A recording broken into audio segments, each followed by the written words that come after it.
asked to talk about my important moment from the past 3 weeks, but the main thing I remember was fear. And I've done this before, but this time is different. Every time is different. I recognize the faces around me, and I'm comfortable with them. But I'm still scared to open up. For me, I logically know I shouldn't be scared or have any fear because, come on, I've done this so many times and I like what I'm doing. But each time that fear's there. I went through this basically a month, panicking before every day because I didn't know if I was ready for what that day held. The fear of the unknown. But what's funny is that even if I know what to expect, I'm still scared. I'll shake and overthink until I get there. Then I'm fine.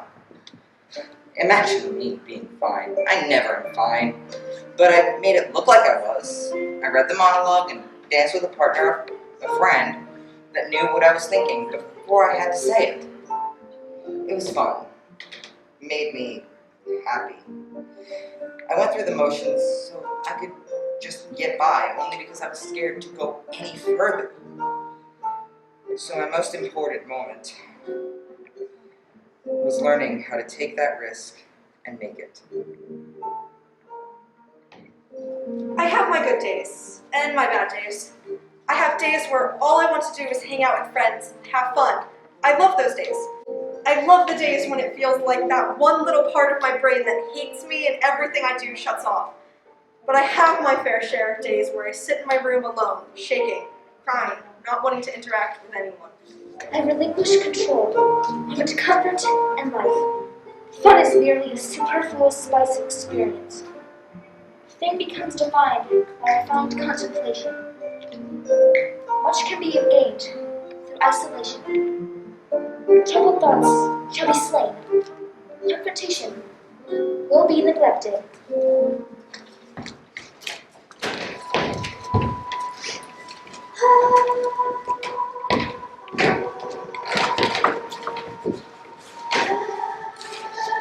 Are you seeing this? It's insane.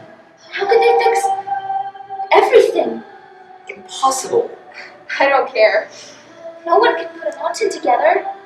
Whatever's happening now might be exactly what they intend. The government spent a decade secretly inventing a way to make themselves disappear. Maybe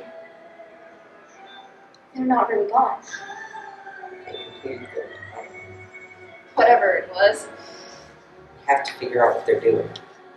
That mist was definitely killing me. I couldn't move or breathe. I swear it did something to my head. I felt it too. My mind was being balled like Play-Doh. I've never felt anything like it before. It's not like that for me. My mind blanks out. Felt like I was being torn to pieces inside my head.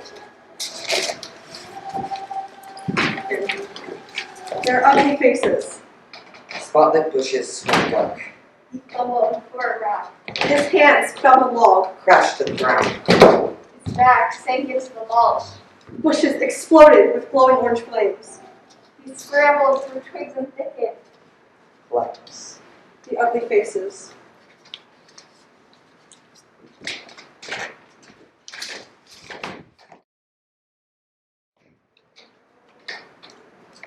Brother Johnny's mighty faithful, He would cry aloud and lift his voice. Like a trumpet of Zion. and spare not. Despite the shy gratitude John meant to convey, It did not escape being ironic. or even malicious, A smile smiled back at him. that he preached the gospel before this very altar. Lay him low before this very altar. Not Until I had dared to rise. You mark my words. the Lord's going to work with him in a mighty way.